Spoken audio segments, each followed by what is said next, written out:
In this video, we're going to talk about 3D flux. Specifically, we'll be looking at the flux of a vector field F across a surface S, which we'll define as the total net outflow of our vector field across our surface. In order to write down a mathematical definition for 3D flux, we need some notation. So this vector little n will be the unit normal vector to S. Let's draw a picture here. Let's say our surface S looks like this. So at any point on that surface, let's say here, we can draw a vector that's perpendicular to our surface and that's 1 unit long. So that would be our unit normal vector to S, 1 unit long and perpendicular to our surface. So there's a convention around which direction our unit normal vector is pointing. If our surface S is a closed surface, then n points out. For example, let's say your surface were a sphere, then n would be pointing out like that. Whereas if our surface is not closed, then we'll say n points up. So that would be the scenario that we've got in this picture here. So when we say up, we just mean z component of n is positive. So these are the directions in which our vector n will be pointing unless the question specifies otherwise. And the reason we use this convention is just so that we don't have to state in every problem in which direction n is pointing. And the reason why the direction matters is because whatever direction n is pointing, that's the direction in which we are measuring the flux. So now that we've talked about our unit normal vector to our surface, we can now write down a mathematical definition for 3D flux. So we're going to use the symbol capital Phi, just like we did for 2D flux. And in 3D, we're going to say flux is, well, it's a certain surface integral. So integrating, double integral over our surface of vector field dotted with our unit normal vector times ds. So you could compare this with our formula for 2D flux. Let's write that down. So capital Phi for the 2D flux, we said that was the line integral around a closed curve. And we were integrating that same vector field dotted with, in this case, it was our outer unit normal vector, and then times d little s, which was representing a little chunk of our arc length. So if you like, you could look back at the video for 2D flux and understand the geometry behind how we made this definition. 3D flux is defined in a similar way, except now we've got a double integral over our surface. Integrand is the same, and we've got d capital S rather than the d little s that we use for 2D flux. So let's talk about units for 3D flux. We'll just do this as a quick example. So let's say that our vector field represents a fluid flow in 3D, and we can work through units in this equation up here. So if we think about our fluid flow, normally defined as density times velocity.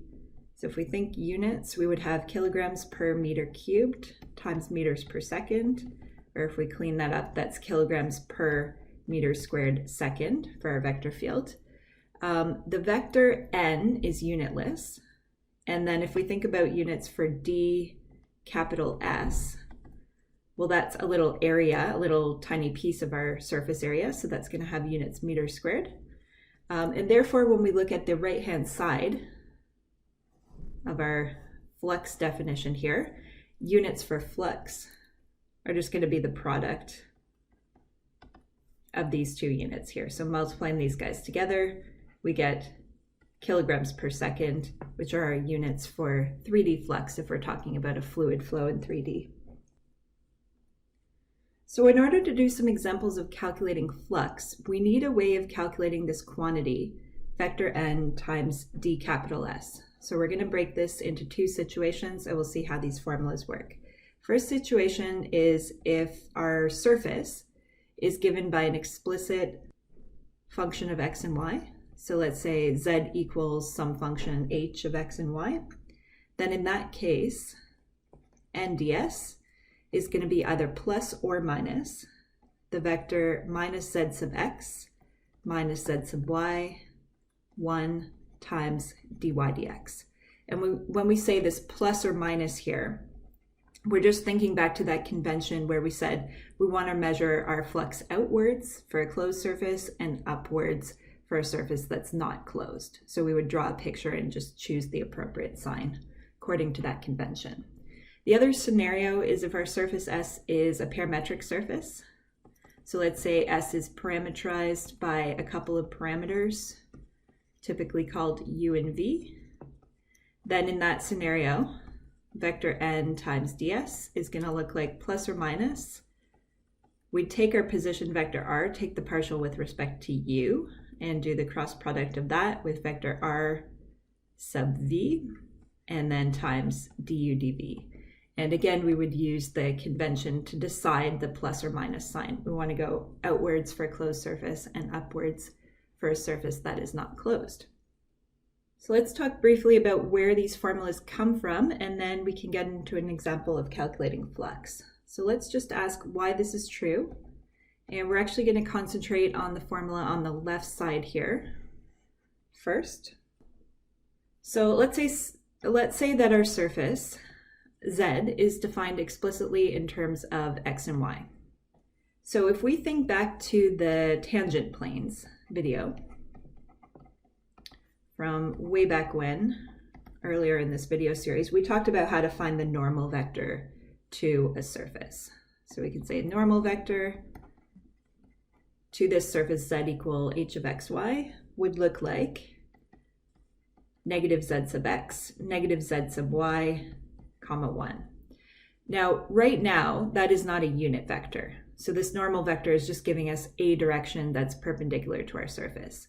If we wanted a unit normal vector, then we would have to normalize this. And as soon as we call it a unit normal vector, then we can call it little n. Okay, so we're going to take this vector here. So our negative z sub x, negative z sub y, comma 1, and we're just going to divide it by its length. So its length would be the square root of the sum of the squares of its components. So if we go through a square each of those components, we'd have 1 plus the square of z sub x plus the square of z sub y under that square root. Okay, now if we take this unit normal vector and we multiply it by d capital S, some magic is going to happen. So let's write down our unit normal vector here, little n. There it is, it's been divided by its length to normalize it. And then we can think back to what this d capital S represents. So that's our element of surface area. And from our previous videos, we know that if we're in the scenario where z is an explicit function of x and y, then d capital S is going to look like this. It's going to be something times dy dx, and the something is a square root of 1 plus z sub x squared plus z sub y squared. So what happens is that this square root just perfectly cancels out, because it turns out that the length of the normal vector is exactly the same correction factor that we use when we move from our surface over to our variables x, y. So that same root is coming up in the d capital S and in the denominator for vector n. So those just perfectly cancel out, and what we get left with for nds is just this nice vector minus z sub x minus z sub y, 1 times dy dx. And that allows us to get our integral into the language of x and y so that we can perform the integration. So let's just scroll back up and compare that to the formula that we wrote down here. Yep, so now we see where that formula, nds, comes from.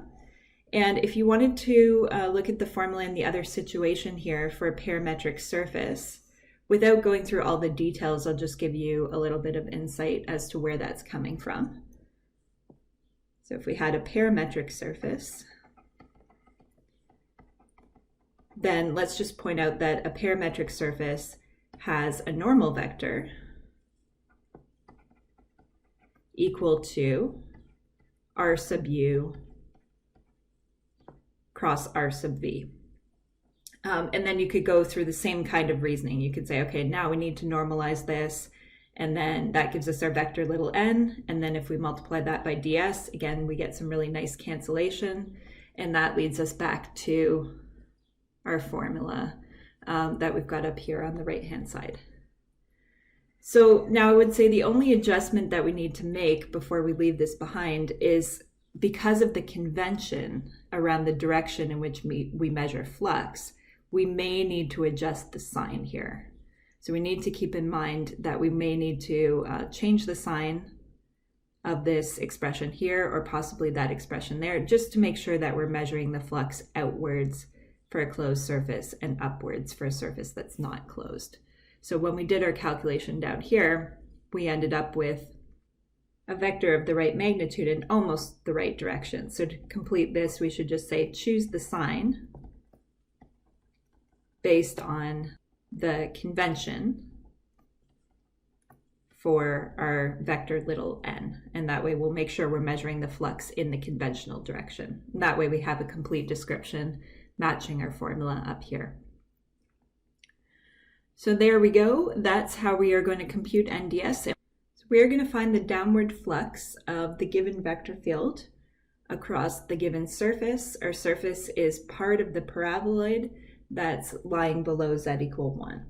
So first, let's start with drawing a picture of our surface here so that we understand what's going on there. So we got this paraboloid, and we want to just cut it off at the level where z equal 1. So cutting it off with a horizontal plane like that.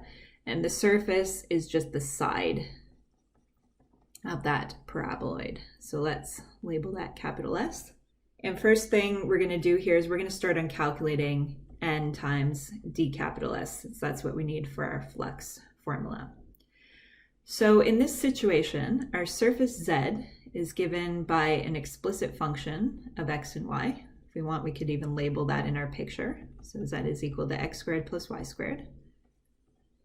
And because of that, we're going to use the formula that says NDS is going to be either plus or minus the vector minus z sub x minus z sub y 1 times dy dx. So we'll calculate this, and then we'll just think about the direction geometrically. Okay, so let's say plus or minus. We'll calculate our partial derivatives just using this formula for z here. So minus z sub x will be negative 2x.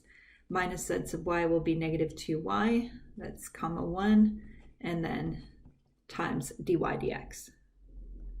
Okay, now in this question, a direction was specified for the flux. We were told we want to calculate flux in the downward direction. So when we look at this vector NDS, we want to make sure that this is pointing downward.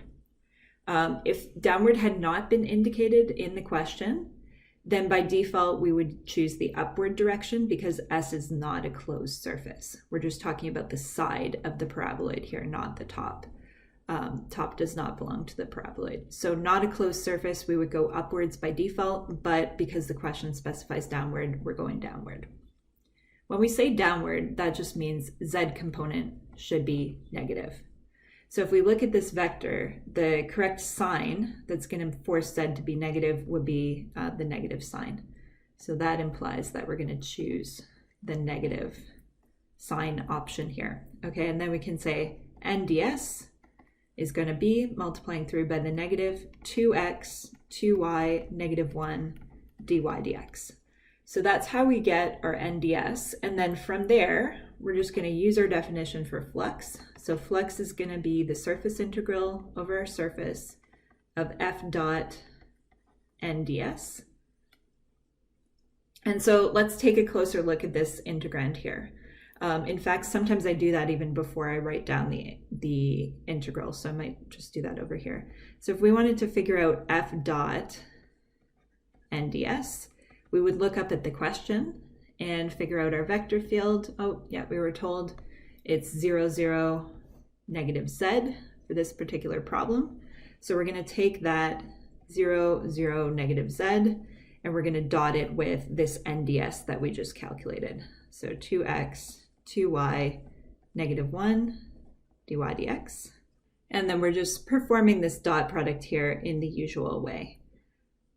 So multiplying each pair of components together and then summing those up. So we would have positive z times dy dx. So I find it's just slightly easier to do that step in advance before going down to the actual calculation of flux.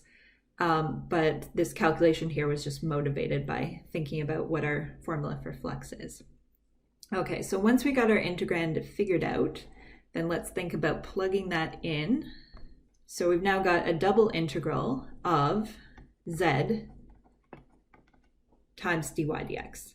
So a couple things we're going to need to think about here. As soon as we get this in the language of x and y, properly we should now call this subscript here on the double integral, we should call that r. And we need to think about what region of the xy plane we're integrating over. So that's one thing we'll need to do. We'll do that discussion over on the side. The other thing we need to do is we need to make sure that our integrand is written in the language of x and y. So right now, we would not be able to integrate z with respect to x and y. What we need to do is look back at the problem and remember what is the specific surface that we're working with here. We're told, oh yeah, we're working with this paraboloid. So z is equal to x squared plus y squared. Just draw a little arrow here. So when we actually get into our integration, that's going to be our integrand. And now everything can be phrased in terms of x and y. All right, so to think about the region R, let's just draw a picture. So we got this paraboloid. It's being cut off by the horizontal plane z equal 1. And so if we were to project this onto the xy plane, just think about where the shadow of all these points would fall. That projection in the xy plane is what we're calling R. It's all the points in the xy plane that we need to integrate over. So easiest way to figure that out is just to say z equals z. So on the one hand, we've got the paraboloid. On the other hand, we've got that horizontal plane, z equal 1. And if we think about the x and y values that are produced when we let those intersect, that's going to tell us what points we should be integrating over. So this is going to look a lot nicer in polar. We can say r squared equal 1.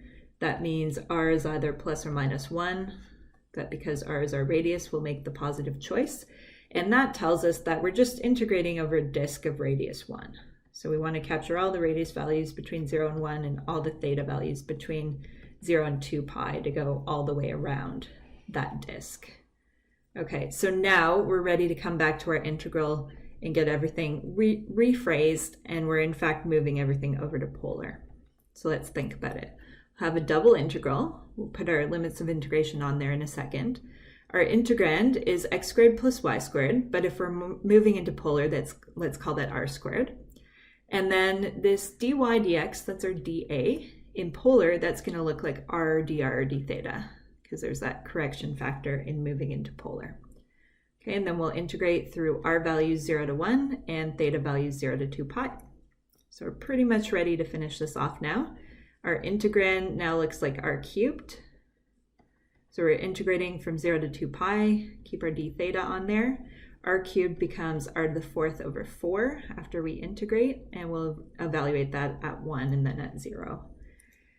So that gives us 1/4 times the integral from 0 to 2 pi of d theta, and that part there is just 2 pi. So overall, our flux is pi over 2. So that's our first example of calculating flux in 3D. Now, occasionally we'll see a situation where our surface S is actually two surfaces that are sewn together. So let's say this one is S1, this one is S2, and all together they are producing our surface, which we're calling S.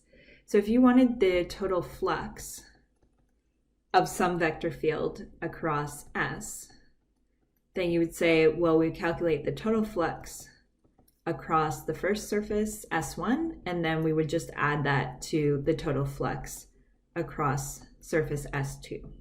So occasionally it needs to be broken up into two calculations. Now, just as a preview, I wanted to point out that if you have a surface S that's sewn together out of two different surfaces, where your surface S becomes a closed surface. So that could happen if you've got, say, a paraboloid on the bottom and then another paraboloid on top, for example. So let's say this is S1 and that's S2. So in this situation, S is closed. We'll see in a future video that if S is closed, then there is a fast way to find the total flux across our surface S. And if you want to jump ahead, if you're curious about this, you can jump ahead to the video called 3D divergence theorem. We will see that shortly. And so this is just a way of saying that if your surface S does happen to be sewn together out of two surfaces, as we've got in our top picture here, if those surfaces produce a surface S that's not closed, then you would have to do this calculation of the flux across S1, then the calculation of the flux across S2, and then add them up. There's no shortcut. But if your surface S is closed, then effectively we've got this shortcut here that says, okay, we don't have to calculate the flux across S1 and the flux across S2 separately. There is a fast way to find the total flux across our closed surface. So that is part 1 of calculating 3D flux. Thanks for watching.